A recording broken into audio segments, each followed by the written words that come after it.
Welcome you all to the AR surview class. So आज के इस लेक्चर में अपने प्रीवियस क्लास को कंटिन्यू करने वाले हैं, जिसमें हमने डिस्कस किया था कि जो बंगाल था उस पर ब्रिटिशर्स ने कैसे अपना राज्य कब्जा किया था। उसमें उसने battle of Plassey and battle of Buxar को डिस्कस किया था। अब आज से इस लेक्चर में हम उसी से आगे नेक्स्ट कंटिन्यू करेंगे, जिसमें मैसूर को डिस्कस करेंगे कि मैसूर में किसका राज था और मैसूर पर ब्रिटिशर्स ने अपना कब्जा कैसे जमाया था।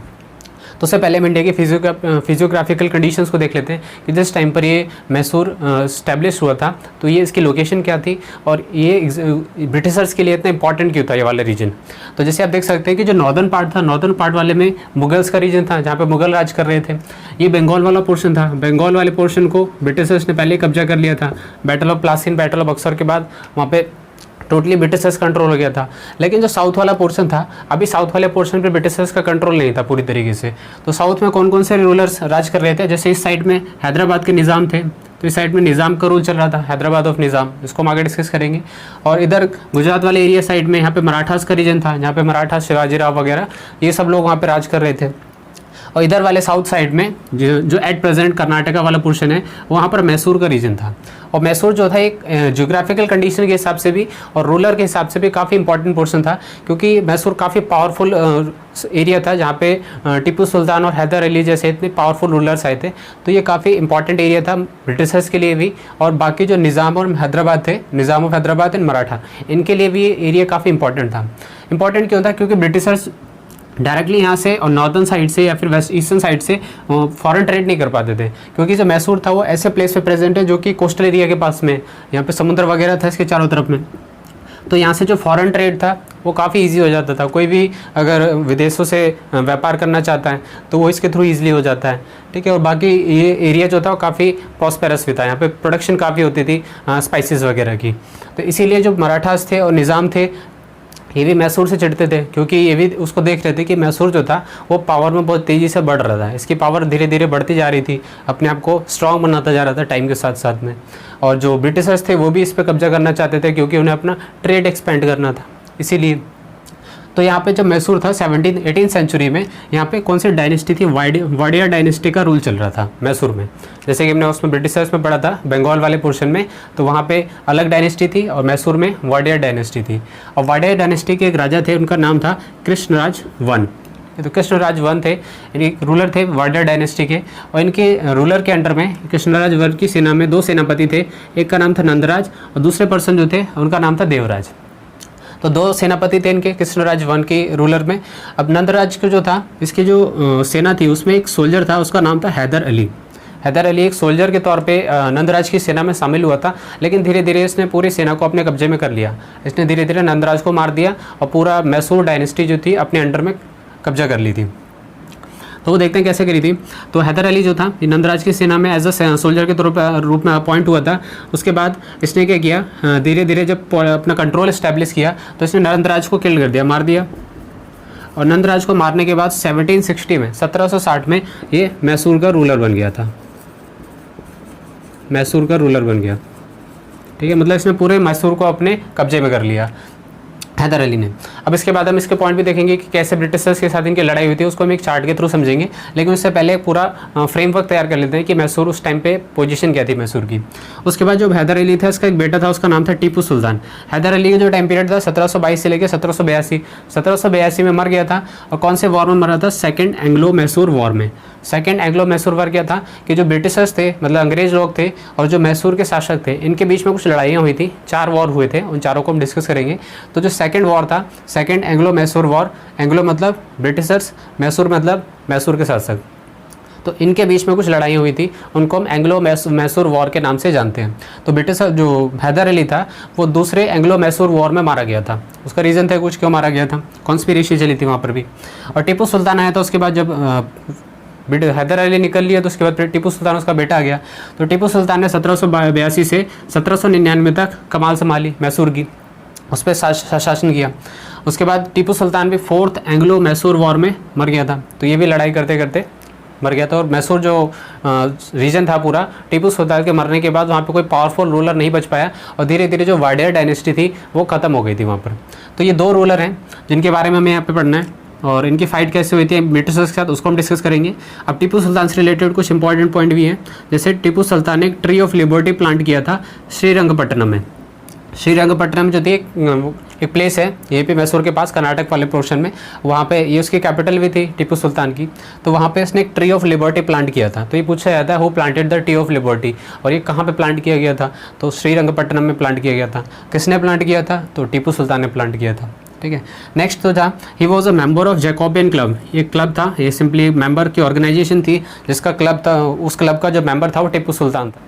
तो अब इसमें वॉर्स को देख लेते हैं कि जो एंग्लो मैसूर वॉर हुए थे, 4 वॉर हुए थे ब्रिटिशर्स के बीच में और मैसूर के शासकों के बीच में, और जिसकी वजह से इन्हें काफ़ी हर्जाना भी भुगतना पड़ा और इनका जो पूरा डायनेस्टी थी वो ब्रिटिशर्स के कंट्रोल पे चली गई थी। तो let's see with the help of a chart. So अब देख लेते हैं कि जो 4 एंग्लो मैसूर वॉर हुए थे उनके ईयर क्या थे और उनसे रिलेटेड जितने भी इंपॉर्टेंट पॉइंट्स हैं उसको हम यहाँ डिस्कस करते हैं। तो फर्स्ट कि जो एंग्लो मैसूर वॉर थे, 4 एंग्लो मैसूर वॉर हुए थे। 4 एंग्लो मैसूर वॉर, और एंग्लो मैसूर वॉर मतलब जो मैसूर के शासक और अंग्रेजों के बीच में हुए थे उनको हम एंग्लो मैसूर वॉर बोलते हैं। तो सबसे पहले इनका ईयर याद कर लेते हैं। इस टेबल को हम पहले वर्टिकली पढ़ेंगे देन हॉरिजॉन्टली पढ़ेंगे, तो काफ़ी इजीली याद हो जाएगा। तो इसमें आपको ज़्यादा प्रेशर डालने की जरूरत नहीं पड़ेगी, आपको सिर्फ सुनना है अच्छे से, याद अपने आप हो जाएगा। तो सबसे पहले फर्स्ट एंग्लो मैसूर वॉर जो होता है इसका ईयर था 1767 से 1769, मतलब 1767 से 1769 तक। तो इसे हम रिलेट कर सकते हैं। सबसे पहले हमने 1757 में एक युद्ध के बारे में पढ़ा था, बैटल ऑफ प्लासी। उसके बाद 1764 में बैटल ऑफ बक्सर, 1765 में इलाहाबाद की संधि। अब नेक्स्ट आ जाएंगे 1767 से 69, 2 साल बाद। तो ये हो गया हमारा फर्स्ट एंग्लो मैसूर वॉर कि ब्रिटिशर्स ने बंगाल पे अपना कब्जा कर लिया। अब वो साउथ की तरफ आ गए, मतलब बंगाल पे राज करने लगे बाद साउथ की तरफ देखने लगे। तो बंगाल पे राज करने के बाद 1765 में वो फ्री हो गए। अब 1767 में कहाँ पहुँच गए? मद्रास या हमारा मैसूर के पास। तो ये 1767 से 1769 में हुआ था। उसके बाद सेकेंड एंग्लो मैसूर वॉर जो होता 1780 से 84 तक, 4 साल तक चला। थर्ड एंग्लो मैसूर वॉर वो 1790 से 1792, 90 से 92, और फोर्थ एंग्लो मैसूर वॉर 1799। तो ये 4 ईयर आपको याद रखने हैं कि 4 बार हुआ था एंग्लो मैसूर वॉर। 1767 से 1767 टू 1769, 1767 से 69, दूसरा 1780 से 84, तीसरा 1790 से 92, और चौथा कब हुआ था? 1799 में। ओके, अब इसको देखते हैं कि फर्स्ट एंग्लो मैसूर वॉर के टाइम पे क्या हुआ था।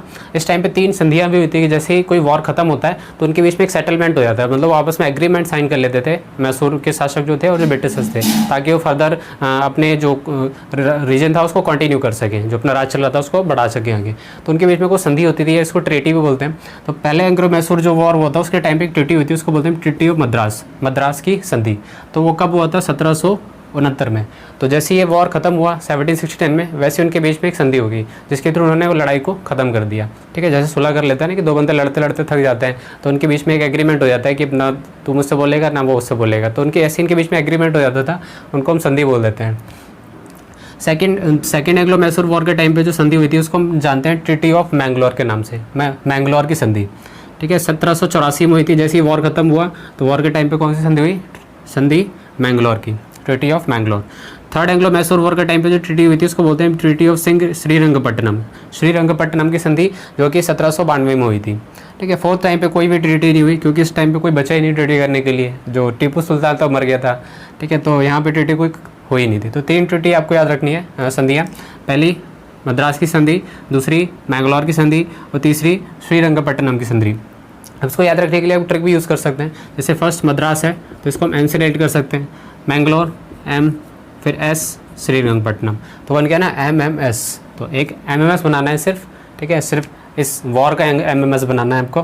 ठीक है, treaty of Madras, treaty of Mangalore, treaty of Srirangapatnam. अब यहाँ पे 2 M हैं तो इससे भी कन्फ्यूजन हो सकती है। तो पहले छोटा वाला वर्ड आएगा मद्रास, फिर बड़ा वाला वर्ड आएगा मैंगलोर। ठीक है, तो मद्रास देन मैंगलोर, तो छोटा वर्ड पहले आएगा देन बड़ा वर्ड बाद में आएगा। अब उसके बाद देखते हैं इससे रिलेटेड कुछ इंपॉर्टेंट पॉइंट है कि जो फर्स्ट वॉर हुआ था तो इस टाइम पे किसके बीच में हुआ था? हैदर अली के बीच में और ब्रिटिशर्स के बीच में, क्योंकि यहाँ पे हैदर अली जिंदा था अभी। 1782 से लेके 1722 से लेके 82 तक चला था उसका रीजन। तो यहाँ पे स्टार्टिंग में ब्रिटिश थे एक तरफ, निज़ाम थे और मराठा थे। जैसे कि हमने स्टार्टिंग में बताया था कि जो निज़ाम लोग थे और जो मराठा लोग थे ये भी मैसूर से चलते थे, क्योंकि मैसूर की जो पावर थी वो बढ़ती जा रही थी। तो स्टार्टिंग में जो निज़ाम और मराठा थे वो ब्रिटिशर्स का साथ दे रहे थे कि हम तुम्हारा साथ देंगे मैसूर को हराने के लिए। लेकिन जो हैदर अली था वो काफ़ी चालाक था, उसने क्या किया, जो निज़ाम और मराठा थे उनको अपने अंदर मिला लिया, अपने साइड में कर लिया कि हम तुम्हें इतनी ज़मीन दे देंगे या उससे पैसे दे देंगे। तो उन्हें बहला फुसला के अपनी तरफ उसने कर लिया निज़ाम और मराठा को। और फिर वो क्या होता है, हैदर अली ब्रिटिशर्स के अगेंस्ट लड़ा, क्योंकि जब ये दोनों इनकी तरफ आ गए तो ब्रिटिशर्स कमज़ोर पड़ गए। तो हैदर अली क्या किया था, इसमें जीत गया था। तो फर्स्ट वॉर जो था उसे हैदर अली ने आसानी से जीत लिया था निज़ाम और मराठा की हेल्प के साथ में। और सेकंड वॉर पे आते हैं। सेकंड वॉर जो कि 80 से 84 तक चली, ठीक है। इस टाइम पे जो ट्रीटी हुई थी उसको हम ट्रीटी ऑफ मैंगलोर के नाम से जानते हैं, ये भी हम पढ़ चुके हैं। अब यहाँ पे जो उन्होंने संधि करी थी, मद्रास की संधि, इसको अंग्रेजों ने ब्रीच कर दिया था, मतलब उन्होंने संधि का उल्लंघन कर दिया था। जो भी पॉइंट्स उन्होंने उस संधि में लिखे थे उसे अंग्रेजों ने कुछ संधियों का पॉइंट्स का उल्लंघन किया था, जिसकी वजह से जो वो हैदर अली था उसे गुस्सा आ गया और उसने उसके अगेंस्ट रिवोल्ट कर दिया, ब्रिटिशर्स के अगेंस्ट। तो इस टाइम पे जो ट्रीटी का उल्लंघन हुआ था और जो यहाँ पे इसका सेना का नेतृत्व कर रहे थे, सेना को लीड कर रहे थे वहाँ से ब्रिटिश की साइड में से, तो उनका नेम था आयरकुट। ये पूछ लिया जाता है कि जो सेकंड एंग्लो मैसूर वॉर था उसमें से ब्रिटिशर्स की तरफ से लीडिंग कौन कर रहा था, आयरकुट कर रहे थे, और मैसूर की तरफ से कौन कर रहा था, तो वो थे हैदर अली, ठीक है। तो इस टाइम पे हैदर अली ने काफ़ी बोल्डली फाइट किया, लेकिन हैदर अली इस बैटल में मर जाता है। तो इस बैटल को नाम से जानते हैं बैटल ऑफ पोटानोवा। पोटानोवा के युद्ध में हैदर अली की मृत्यु हो जाती है 1782 में, मतलब जब युद्ध जो था वो इन बिटवीन में था, हैदर अली वहाँ पे मर जाता है। और उसके बाद इसी वार को कंटिन्यू रखता है उसका बेटा, जो कि था टीपू सुल्तान। तो 1782 में बैटल ऑफ पोटानोवा में हैदर अली की डेथ हो जाती है और टीपू सुल्तान जो होता है वो इस वार को कंटिन्यू करता है। अब आते हैं थर्ड एंग्लो मैसूर वॉर कि फिर जो वॉर था वो 1784 तक चला। उसके बाद मैंगलोर की एक संधि कर ली और इस वॉर में ना तो कोई जीता और ना ही कोई हारा, मतलब एक तरीके से ये टाई पे रहा था, वो बराबर पे रहा था ये वाला वॉर, ठीक है, ब्रिटिशर्स की साइड से भी और इसकी मैसूर की साइड से भी। तो इस वॉर में किसी की हार जीत नहीं हुई, जस्ट उन्होंने एक संधि साइन कर ली, एग्रीमेंट कर लिया, इसको ख़त्म कर दिया वॉर को। फिर थर्ड बैटल हुआ था, इसमें 1790 से 92 तक चला था। इसमें जो ट्रीटी साइन हुई थी दैट वाज श्रीरंगपट्टनम की संधि जिसको बोलते हैं। और इस वॉर में टीपू सुल्तान जो था वो हार गया था, बिकॉज जो निज़ाम और मराठास थे वो पहले इनके साथ में थे, अब वो ब्रिटिश के साथ में मिल गए थे, क्योंकि इनकी पावर बढ़ती जा रही थी मैसूर वाले शासकों की। तो जो निज़ाम और मराठास थे इन्होंने ब्रिटिशर्स का साइड दिया, और जब उनके साइड में ये दोनों चले गए तो फिर मैसूर की जो शक्ति थी वो कमज़ोर पड़ गई थी, जिसकी वजह से टीपू सुल्तान था वो इस वॉर में हार गया था। और नेक्स्ट अब हम फोर्थ एंग्लो मैसूर वॉर के बारे में पढ़ते हैं कि फोर्थ एंग्लो मैसूर वॉर कब हुआ था, 1799 में हुआ था। इस टाइम पे कोई भी ट्रीटी नहीं हुई थी दोनों के बीच में, क्योंकि टीपू सुल्तान मर गया था इसमें। और यहाँ पे एक वॉर का जो रीज़न था वो था सब्सिडरी अलायंस। ये जो वेलेजली था इसने एक सहायक संधि लागू करी थी, ठीक है। और इस सहायक संधि को जो टीपू सुल्तान था उसने मानने से मना कर दिया था, क्योंकि टीपू सुल्तान को पता था कि ये सहायक संधि के तहत मैसूर को अपने कब्जे में कर लेगा वेलेजली जो था। तो इसने सहायक संधि को मानने से मना कर दिया टीपू सुल्तान ने। तो वेलेजली को जस्ट मौका चाहिए था इस पर अटैक करने के लिए, तो जब इसने मना कर दिया तो वेलेजली ने इस पर अटैक कर दिया टीपू सुल्तान पे। और टीपू सुल्तान पहले से ही बहुत कमज़ोर हो चुका था, क्योंकि थर्ड वॉर में वो हार चुका था, इसकी पावर जो थी वो काफ़ी ज़्यादा लूज़ हो गई थी। और जब थर्ड वॉर में टीपू सुल्तान हार गया था तो जो ये श्रीरंगपट्टनम की संधि हुई थी इसके तहत आधे से ज़्यादा राज उसे अपने ब्रिटिशर्स को देना पड़ गया था टीपू सुल्तान को। तो जो पूरी टेरिटरी थी मैसूर की उसमें से आधी टेरिटरी जो थी वो लूज़ कर दी थी उसने। तो टीपू सुल्तान काफ़ी कमज़ोर पड़ गया था, उसके बाद उसकी पावर जो थी बिल्कुल ही ख़त्म होने वाली थी। तो इसका फ़ायदा उठा के वेलेजली ने फोर्थ एंग्लो मैसूर वॉर में टीपू सुल्तान को डायरेक्टली मार दिया, उसको मारना और भी ज़्यादा आसान हो गया।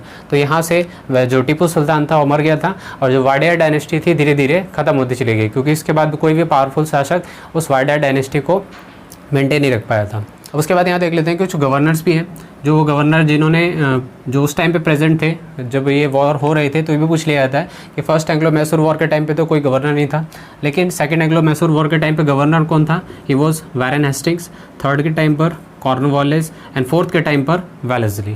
तो इन गवर्नर्स के नेम भी आपको याद रखने हैं कि फर्स्ट एंग्लो मैसूर वॉर के टाइम पर गवर्नर कोई नहीं था, सेकंड के टाइम पर वारेन हेस्टिंग्स, थर्ड के टाइम पर कॉर्नवालिस एंड फोर्थ के टाइम पर वेलेजली।